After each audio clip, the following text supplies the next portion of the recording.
কোরআন নাজিল হয় আর আমি আপনার সামনে কোরআন পড়ব, বিষ্ণু বললেন ইন্নী উহিব্বু আন আসমাআহু মিন গায়রি, আমি নিজে পড়তে যেমনি ভালোবাসি অন্যে পড়ুক আমি শুনবো, এটাও আমি ভালোবাসি। সূরা নিসা তিনি তেলাওয়াত করে শুনিয়েছেন। এমন সূক্ষ্ম সূক্ষ্ম বিষয় বিশ্বনবী উনাকে ধরিয়ে দিয়েছেন, উনি হয়ে গিয়েছেন আব্দুল্লাহ ইবনে আব্বাস হয়েছেন রাইসুল মুফাসসিরিন, উনি হয়ে গিয়েছেন ফাকিহুল উম্মাহ। ওনার চাইতে বড় ফকি এই পৃথিবী আর দেখবে না, চিল্লায় বলেন সুবহানাল্লাহ। উনি বলতেন ওয়াল্লাহি ওয়াল্লাহি ইল্লাযী লা ইলাহা গায়রু মা উনজিলাত সূরাতুন ইল্লা ওয়া আনা আ'লামু আইনা উনজিলাত ওয়া ফীমা উনজিলাত। বিশ্বনবী এমন ভাবে কোরআনের দার্স আমাকে দিয়েছেন, কোরআনে যত সূরা নাজিল হয়েছে যেখানে নাজিল হোক না কেন আমি জানি এটা কোথায় নাজিল হয়েছে এবং কোন প্রেক্ষাপটে নাজিল হয়েছে।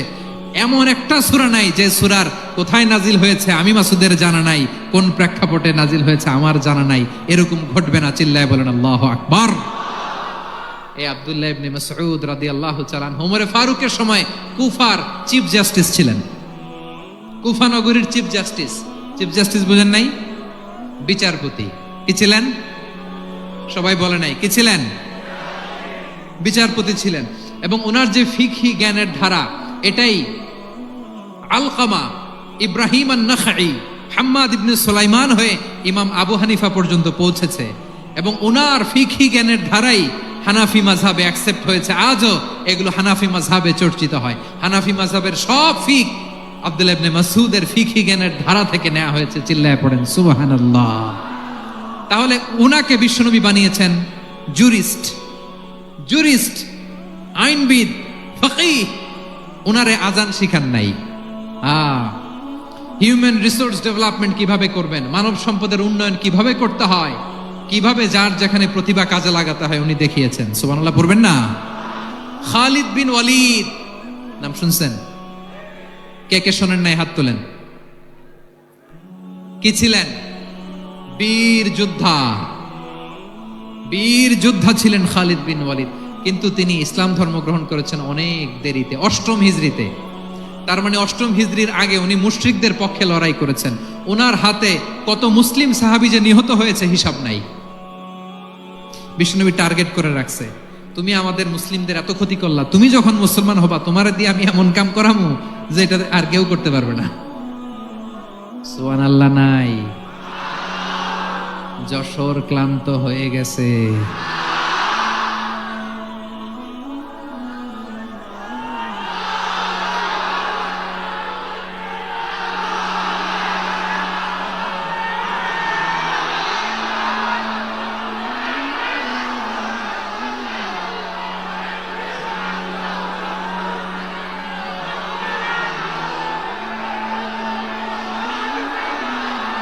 মাশাআল্লাহ, বসুন। খালিদ বিন ওয়ালিদ রাদিয়াল্লাহু তাআলা আনহু 8ম হিজরিতে মুসলিম হয়েছেন, মক্কা বিজয়ের আগে। তো মক্কা বিজয়ের আগে যখন মুসলিম হয়েছেন, এর আগে কি করছেন? কাফিরদের সাথে যুদ্ধ করেছেন। উনি উহুদের যুদ্ধে মুসলমানদের যে পরাজয় ভাব, কঠিন পরিস্থিতির মুখোমুখি উনার কারণে পেছন থেকে এমন আতর্কিত আক্রমণ করেছেন, মুসলমানদেরকে কচুকাটা করেছেন। 8ম হিজরিতে আল্লাহ তাআলা হেদায়েতের নূর দিয়ে ওনার হৃদয়টাকে উজালা করে দিলেন। লা ইলাহা এটা এমন বাণী যার হৃদয় একবার টাচ খাবে, এইটা থেকে সে আর পালিয়ে বেড়াতে পারে। ঝিনুকের ভেতর লুকিয়ে থাকে যেমন মতি, ঝিনুকের ভেতর লুকিয়ে থাকে যেমন মতি, কলমা শাহাদাতে আছে আল্লাহর জ্যোতি, কলমা শাহাদাতে আছে আল্লাহর জ্যোতি। ঠিক কিনা বলেন? মক্কা বিজয়ের আগে মুসলিম হলেন, হওয়ার পরেই বিশ্বনবীর টার্গেট ফুলফিল হলো। ওই যে টার্গেট করে রেখেছেন আর দোয়া করেছেন, খালিদ বিন ওয়ালিদ যদি মুসলিম হয় তাকে আমি মিলিটারি চিফ বানাবো। ওনাকে আজান শিখান নাই, ওনারে কান ধইরা নামাজের এই মাথা থেকে ওই মাথা আনান নাই, ফিকহি কোরআনের সূক্ষ্ম তাফসীর ওনারে শিখান নাই, অ্যাম্বাসেডর বানান নাই। বিষ্ণু ইসলাম উনাকে সামরিক অভিযানে প্রেরণ করেছেন। সামরিক অভিযানে তিনি প্রেরণ করেছেন। ওনার জীবদ্দশায় ওনার নেতৃত্বে যতগুলো যুদ্ধ হয়েছে একটা যুদ্ধেও তিনি পরাজয় বরণ করেন নাই। ওমর ফারুকের সময়কালে তিনি চিফ অফ মুসলিম মিলিটারি মানে মুসলিম সেনাপতি হয়েছেন। যশোর আওয়াজ করো, ঠিক কিনা বলো? সেনাপতি, মুসলিম সেনাপতি। তাহলে কিভাবে হিউম্যান রিসোর্স ব্যবহার করতে হয় গোটা বিশ্ব আমার নবীর কাছ থেকে শিখে নাও। খালিদ বিন ওয়ালিদ, ওনাকে বিশ্বনবী একটা উপাধি দিয়েছেন। উপাধিটা হচ্ছে সাইফুল্লাহিল মাসলুল, আল্লাহর নাঙ্গা তরবারি, আল্লাহর খোলা তরবারি, দ্য ওপেন সোর্ড অফ আল্লাহ। খালিদ বিন ওয়ালিদ মুসলিম সেনাপতি। হাসান বিন সাবেত নাম শুনছেন? দেখি উনি কি ছিল বলেন? রাসূলের সভা কবি, কালচারাল হিজিমনিকে ডিফিট করার জন্য। উনি ভালো অস্ত্র চালানো জানতেন না, ওই কাজে উনি যেতেন না। ওনার ছিল কাব্য প্রতিভা। কাব্য প্রতিভা, কাফিররা কবিতা দিয়ে নবীকে গালি দিত। বিশ্বনবী বলতেন, ইয়া হাসান আজিব আন রাসূলিল্লাহ, তুমি নবীর হয়ে কাফেরদের এই কথাগুলোর জবাব দাও। বিশ্বনবীর একটা মিম্বার ছিল, বিশ্বনবীর মিম্বারের পাশাপাশি মসজিদে নববীতে এই হাসান বিন সাবেতের জন্য বিশ্বনবী একটা স্পেশাল মিম্বার বানিয়ে দিয়েছেন। এখান থেকে তুমি জবাব দাও। এবং বিশ্বনবী বলেছেন, আল্লাহুম্মা আইয়িদহু বিরূহিল কুদুস। আল্লাহ, হাসান আমার পক্ষে জবাব দেয়, তুমি জিব্রাইল মারফত তাকে সাহায্য পাঠাইয়া দিও। রাসূল সাল্লাল্লাহু আলাইহি ইসলামের সভা কবি, the poet of the prophet, নবীর কবি। উনি কবিতা দিয়ে, এমন উচ্চাঙ্গের ভাষায় কবিতা দিয়ে তিনি জবাব দিতেন, কাফিরদের গা শিহরে যেত, তাদের হৃদয়ে আগুন ধরে যেত। তাহলে এরকম কবিরও দরকার আছে না নাই? এখন যাকে আল্লাহ দিছে কাব্য প্রতিভা, এরা যদি আপনি যুদ্ধের ময়দানে পাঠান হবে? যারে দিছে সুরেলা গলা, এরা যদি অ্যাম্বাসেডর বানান হবে না। হাসান বিন সাবেত ছিলেন বিশ্বনবী সাল্লাল্লাহু আলাইহি ওয়াসাল্লামের কবি। হুযায়ফা ইবনুল ইয়ামান বিশ্বনবীর গোয়েন্দা বিভাগের প্রধান। কিসের প্রধান? হুযায়ফা ইবনুল ইয়ামান, ওনার ছিল ডিটেকটিভ মাইন্ড, ডিটেকটিভ মাইন্ড, গোয়েন্দা বিভাগের প্রধান। এবং উনি হচ্ছেন সাহিবু সিররি রাসূলিল্লাহ, রাসূল সাল্লাল্লাহু আলাইহি ওয়াসাল্লামের গোপন তথ্যের ধারক বাহক। নবীর যেই কথা কেউ জানে না, সব হুযায়ফার পেটের ভিতরে ছিল। সুবহানাল্লাহ পড়েন। মদিনার যত ইহুদিদের একটা লিস্ট ছিল, এই লিস্ট শুধু দুইজন জানতো, বিশ্বনবী আর হুযায়ফা। সুবহানাল্লাহ পড়বেন না? তাহলে ওনাকে কোন দায়িত্ব দিছে? কোন বিভাগ? যশোর আওয়াজ করো, কোন বিভাগ? গোয়েন্দা বিভাগের হেড ছিল। খন্দকের যুদ্ধে প্রচন্ড আজকের মতো শৈত্য প্রবাহ, মাটি খনন করতে করতে সাহাবীদের পেটে ক্ষুধা নাই, দাঁড়াইতে পারে না নামাজের জন্য, এত ক্লান্ত, ক্ষুধা ক্লান্ত।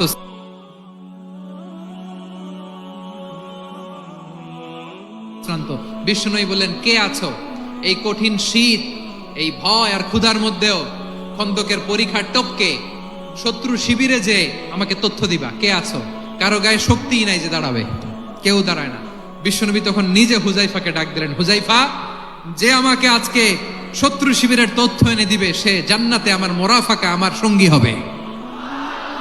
হুযায়ফা রাদিয়াল্লাহু ইবনুল ইয়ামান জীবনের ঝুঁকি নিয়ে এই ক্ষুধা, শৈত্য প্রবাহ, কোল্ড ওয়েভস কে উপেক্ষা করে পরীক্ষা টপকে শত্রু শিবিরে যে সবার কথাগুলো চুপে চুপে শুনে বিশ্বনবীর দরবারে এসে গোয়েন্দাদের মতো তথ্য সরবরাহ করেছে। বিশ্বনবীর গোয়েন্দা বিভাগের প্রধান হুযায়ফা ইবনুল ইয়ামান ইন্টেলিজেন্স বিভাগ চালাতেন। মুনাফিকদের নাম ওনার কাছে ছিল। মুআয ইবনে জাবাল মদিনা রাষ্ট্রের সবচেয়ে সিনিয়র আমলা ছিলেন। আমলাতন্ত্র চিনেন তো? প্রশাসনিক কাজ যারা চালায়, অ্যাডমিনিস্ট্রেশন বুঝেন না? The department of administration. মদিনার রাষ্ট্রের সিনিয়র আমলা মুআয ইবনে জাবাল মুতাখাসসিসুন ফিল হালাল ওয়াল হারাম, হালাল হারামের স্পেশালিস্ট ছিলেন। গভর্নর করে পাঠিয়েছেন, বলেছেন, ইন্নাকা তা'তি কওমা, এমন গোষ্ঠীর কাছে যাবা ইহুদি নাসারা, আগে শাহাদা পড়লে এরপরে নামাজের দাওয়াত দিও, নামাজ পড়লে যাকাতের দাওয়াত দিও। গভর্নরের অ্যাটিটিউড যেমন থাকে তেমন অ্যাটিটিউড ধরে রাখো। সুবহানাল্লাহ পড়েন। তাহলে মুআয ইবনে জাবালকে দিয়ে বিশ্বনবী কবিতা লেখায় নাই, চিঠি লেখায় নাই, আজান দেওয়ায় নাই। সুবহানাল্লাহ পড়বেন না? সব শেষ সাহাবী বলি আবু হুরায়রা রাদিয়াল্লাহু তাআলা, নাম শুনছেন? বিড়ালের বাবা কি করতেন? খালি হাদিস মুখস্থ করতেন। উনি বলতেন আলজামু রাসূলুল্লাহ আলা মিল ইবাতনি, আমার শুধু পেটের ক্ষুধার বন্দোবস্ত হইলে আমি নবীর সঙ্গ ছাড়তাম না। আমার আনসার সাহাবারা ক্ষেত খামারের কাজ করত, আমার মুহাজির সাহাবারা ব্যবসা করত, আর আমি নবীর সাথে সাথে থাকতাম। শুধু সকাল বিকাল দুই বেলা যদি আমার খাবারের বন্দোবস্ত হয়, আমি আর নবীর লক ছাড়ি না। সুবহানাল্লাহ কইবেন না? 5374টা হাদিস তিনি বর্ণনা করেছেন। সবচেয়ে বেশি হাদিস বর্ণনাকারী সাহাবী।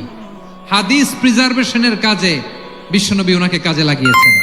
উনি একদিন বলেন, ইয়া রাসূলুল্লাহ আসমাউ মিনকা কাসীরান ফালা আহফাজু, নবী অনেক কথা শুনি আমার মনে থাকে না। বিষ্ণু বললেন তাই?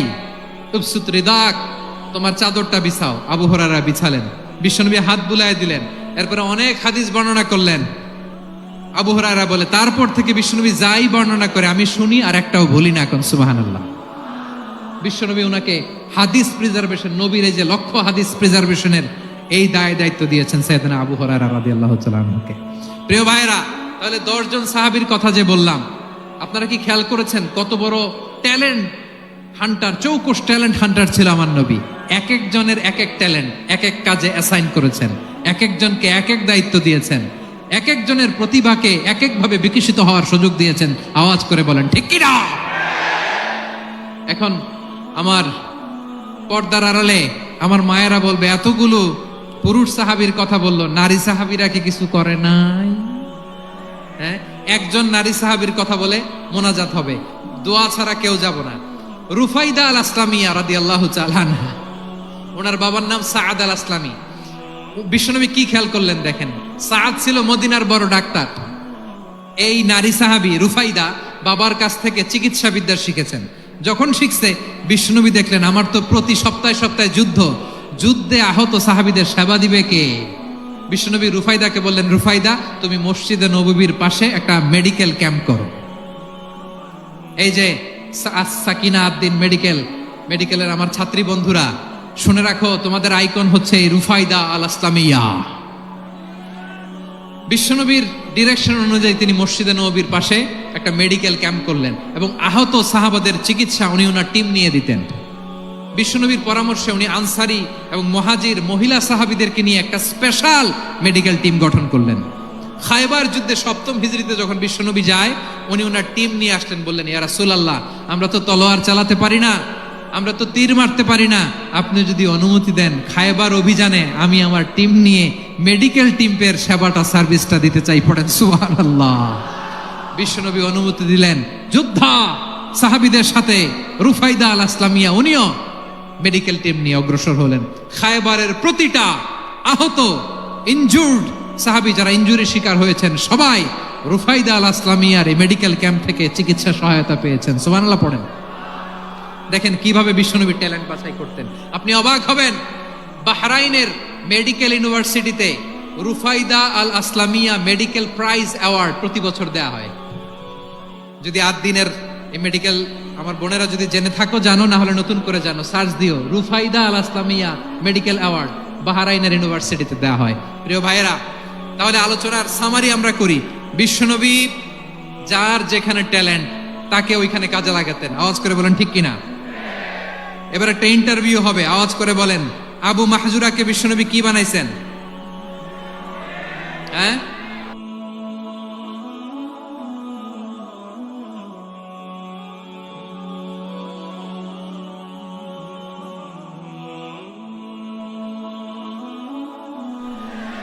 বলে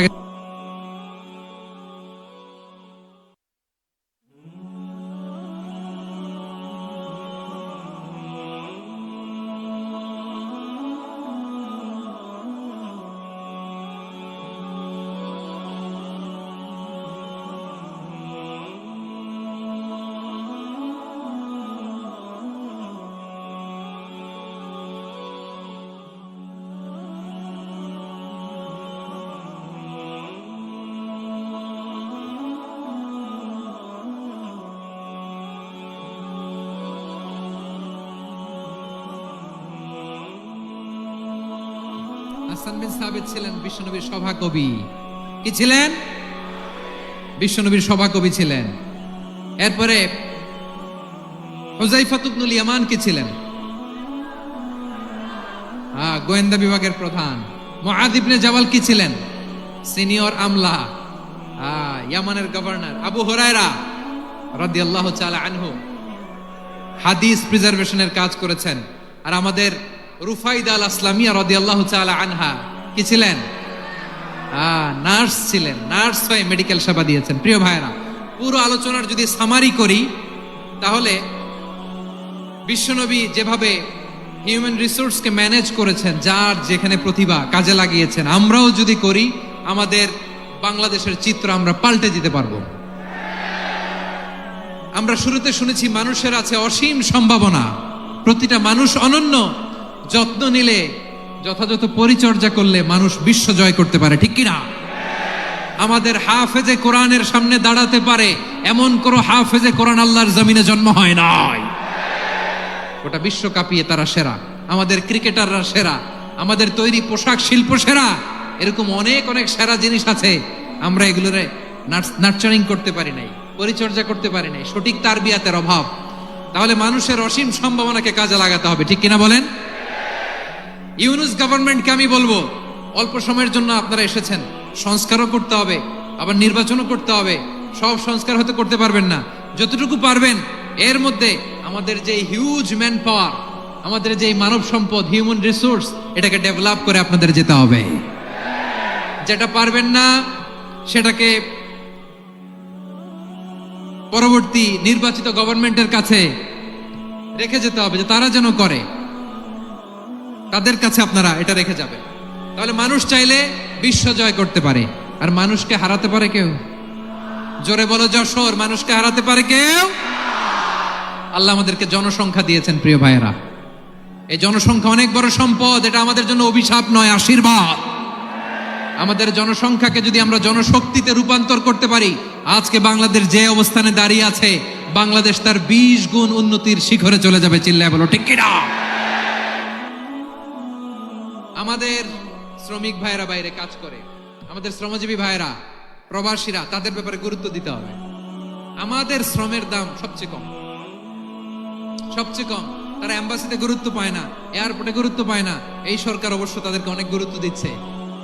আমাদের অদক্ষ শ্রমিককে যখন আমরা দুবাই পাঠাই, অল্প বেতন পায়, কিন্তু ইন্ডিয়ানরা দক্ষ শ্রমিক পাঠাইলে তার 3 গুণ বেতন পায়। আমরা আমাদের শ্রমিকদেরকে অদক্ষ ভাবে আর পাঠাতে চাই না, দক্ষ শ্রমিক পাঠিয়ে আমরা রেমিটেন্সের বন্যা বইয়ে দেব। আমাদের শ্রমিকদের পাঠানো রেমিটেন্সের টাকায় সচল থাকে আমার দেশের অর্থনীতির চাকা। তাদেরকে সবচেয়ে গুরুত্ব দিতে হবে। আমরা পেয়েছি ফ্রিডম ফাইটার, মুক্তিযোদ্ধা, আর আমার প্রবাসী ভাইরা হচ্ছে রেমিটেন্স ফাইটার। জোরে বলো ঠিক কিনা?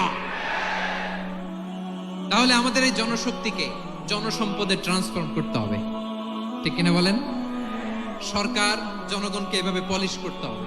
মা বাবারা ছেলে মেয়েদের মধ্যে কার কোন যোগ্যতা, তাকে ওইভাবে কাজে লাগাতে হবে। সবার এ প্লাস পাওয়ার কোনো দরকার নাই। আমাদের দেশে একটা টেন্ডেন্সি আছে, পরীক্ষায় এ প্লাস না পাইলে কই তুই কি করলি, পাশের বাড়ির ছেলে এ প্লাস পাইছে, যা ওর পা দোয়া পানি খা। কি খা? আমি ভাবছি যে পা দোয়া, এ প্লাস পাওয়া ছেলেদের পা দোয়া পানির একটা পানির ব্র্যান্ড বানাইতে হবে, এরকম লেখা থাকবে, এ প্লাস পাওয়া ছেলেদের পা দোয়া পানি। খাওয়া নাই, এগুলার খাওয়া নাই। ওরে আল্লাহ এ প্লাস পাওয়ার জন্য বানাইছে, আর আপনার ছেলেকে এই এ প্লাস গুলারে নিয়ন্ত্রণ করার জন্য আল্লাহ বানাইছে। ওকে দিয়ে আল্লাহ কি করবে আপনি জানেনই না। একটা এ প্লাস, একটা এ গ্রেড একটা মানুষের জীবনকে ঠিক করে দিতে পারে না। আপনার ছেলেকে আল্লাহ অন্যদিকে যোগ্যতা দিয়েছে, ওদের মনোবল ভাঙবেন না, খবরদার, খবরদার। ছেলে মেয়েদের মনোবল ভাঙবেন না। যাকে দিয়ে যেটা হবে তাকে দিয়ে সেটা করতে হবে, তার প্রতিভাকে সেভাবে কাজে লাগাতে হবে। তাহলে বাংলাদেশ, আমাদের এই জনসংখ্যা জনসম্পদে রূপান্তরিত হবে। আমাদের সরকারের তত্ত্বাবধানে আমাদের 18 কোটি জনগণ দক্ষ জনশক্তিতে রূপান্তরিত হোক, আমরা চাই কি চাই না? আমরা ভালো মানুষ, শ্রেষ্ঠ মানুষ হতে চাই কি চাই না? ওই জাপানিজদের মতো সৎ, ওই ইউরোপিয়ানদের মতো কালচার, আমাদেরকে আল্লাহ তাআলা কোরআন সুন্নাহ অনেক কিছু দিয়েছেন। যেহেতু বর্তমানে আমরা দেখছি তারা সৎ, তাদের মধ্যে ভ্যালু আছে, সেগুলো আমাদের মধ্যে আনার দরকার আছে না নাই? আর ইসলাম দিয়ে আমাদের জীবনকে সাজাতে হবে, ইসলাম দিয়ে আমার পরিবারকে সাজাতে হবে। ইসলাম থেকে, কোরআন থেকে প্রেসক্রিপশন না নিলে জীবন সুন্দর হবে না। কোরআন থেকে প্রেসক্রিপশন না নিলে সমাজ সুন্দর হবে না। কোরআনের প্রেসক্রিপশন না মানলে রাষ্ট্র সুন্দর হবে না। কোরআনের প্রেসক্রিপশন অ্যাপ্লাই না করলে শুধু দুর্নীতি দমন কমিশন দিয়ে দুর্নীতি বন্ধ করা যাবে না। এজন্য কোরআনের আইন আমরা চাই কি চাই না? প্রিয় ভাইয়েরা, হিউম্যান রিসোর্স ডেভেলপমেন্ট, মানব সম্পদের উন্নয়ন, আমাদের সরকার যেন এদিকে নজর দেয়। আমরা যেন এই ব্যাপারে যত্নবান হয়ে উঠি। যাকে আল্লাহ যে যোগ্যতা দিয়েছে, এই যোগ্যতা দিয়ে আমরা যেন ইসলামের জন্য, দেশের জন্য কাজ করি। আমরা যেন আমাদের স্কিল ডেভেলপ করি, আমাদের পটেনশিয়ালকে ডেভেলপ করি। মোরালিটি, ভ্যালিউজ নিয়ে শায়েখ আহমদুল্লাহ আলোচনা করেছেন, এগুলো দিয়ে যেন আমরা আমাদেরকে সাজাই। আল্লাহ তাআলা আমাদের দেশকে তুমি নিরাপদ করো, আমরা পড়ি আমিন। আল্লাহ আমার 18 কোটি জনগণকে তুমি জনশক্তিতে রূপান্তরিত করো, আমিন। আল্লাহ আমরা হাতে হাত রেখে, কাঁধে কাঁধ মিলিয়ে ভাইয়ে ভাইয়ে যেন এই দেশকে গড়তে পারি, আল্লাহ তুমি তৌফিক দান করো, আমরা পড়ি আমিন। আমার প্রিয় মহিউদ্দিন ভাই বলেছেন, হুজুর এমন একটা ঘোষণাপত্র দিয়ে যাবেন আজকের এই ঐতিহাসিক যশোরের প্রোগ্রামে, যেটা গোটা বাংলাদেশে মানুষ এটার উপর আমল করে। আমি যে কথাটা বলেছি এটাই, আসুন আমরা আমাদের জনসংখ্যাকে জনসম্পদে ট্রান্সফর্ম করি। আমাদের জনসংখ্যাকে আমরা যেন জনশক্তিতে রূপান্তরিত করি। জনসংখ্যাকে ট্রান্সফর্ম করে জনশক্তি দিয়ে আমরা যেন আগামীর বাংলাদেশ, স্বাধীন বাংলাদেশ 2.0 কে গড়ে তুলি। আল্লাহ তাআলা আমাদের সবাইকে কথাগুলো বোঝার, আমল করার তৌফিক দান করুন। এই জেনজি, ক্ষমা করে দিও আমাকে, অনেক ধমক দিছি, বকা দিছি। আল্লাহ তোমাদেরকে করুক, কবুল করুক, যশোরবাসীকে কবুল করুক, আদ দিনকে কবুল করুক, এই মেডিকেল কলেজকে কবুল করুক, ইসলামের জন্য বাদ ভাঙা এই জোয়ার এবং উচ্ছ্বাসকে আল্লাহ তাআলা কবুল করুক। হাদা মা ইনদি ওয়াল ইলমু ইনদাল্লাহ আলাইহি তাওয়াক্কালতু ওয়া ইলাইহি উনীব। সুবহানাকাল্লাহুম্মা ওয়া বিহামদিকা আশহাদু আল লা ইলাহা ইল্লা আনতা আস্তাগফিরুকা ওয়া আতুবু ইলাইক। আল্লাহুম্মা আমিন। রব্বানা ظلمنا أنفسنا وإن لم تغفر لنا وترحمنا لنكونن من الخاسرين. ربنا آتنا في الدنيا حسنة وفي الآخرة حسنة وقنا عذاب النار. ও বিশাল আকাশের মালিক, বিশাল জমিনের মালিক, তোমার আকাশ বাতাসের তুলনায় আমাদের হাত দুইটা বড় ছোট্ট রে আল্লাহ। ছোট দুটি হাত পেতে বুক ভরা আশা নিয়ে তোমার শাহী দরবারে চেয়ে রইলাম। আমাদের জিন্দেগির গুনাহ খাতা তুমি মাফ করে দাও। আমাদের আব্বা আম্মা, দাদা দাদি, আত্মীয় স্বজন সবার গুনাহ খাতা তুমি মাফ করে দাও। আমাদের যত আত্মীয় স্বজন কবরের বাসিন্দা, প্রত্যেকের কবরটারে তুমি কোরআনের নূর দিয়ে মুনাওয়ার করে দাও। আল্লাহ আজকের এই যশোরের প্রোগ্রামকে তুমি কবুল আর মঞ্জুর করে দাও।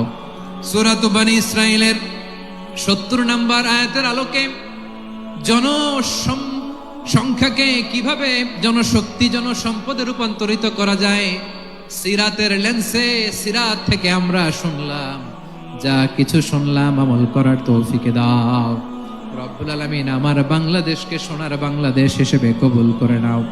আজকের প্রোগ্রামে যারা জয়েন করল তাদেরকে তুমি কবুল করে নাও রব্বুল আলামিন। লক্ষ লক্ষ নারী পুরুষ যশোরের এই ঐতিহাসিক তাফসীর প্রোগ্রামের মাহফিলে জয়েন করেছে। আল্লাহ যেভাবে সহি সালামতে আজকে মাহফিলে জয়েন করলো, সহি সালামতে প্রত্যেক ভাই এবং বোনকে তুমি গন্তব্যে পৌঁছে দিও।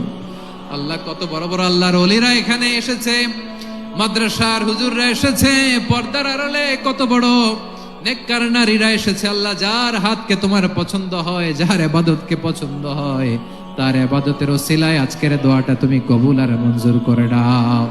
রব্বানা তাকাব্বাল মিন্না ইন্নাকা আনতাস সামিউল আলিম ওয়া তুব আলাইনা ইয়া মাওলানা ইন্নাকা আনতাত তাওয়াবুর রহিম। সুবহানাকা রাব্বিকা রাব্বিল ইজ্জাতি আম্মা ইয়াসিফুন ওয়া সালামুন আলাল মুরসালিন والحمد لله رب العالمين. واجعل آخر كلامنا عند الموت لا إله إلا الله محمد رسول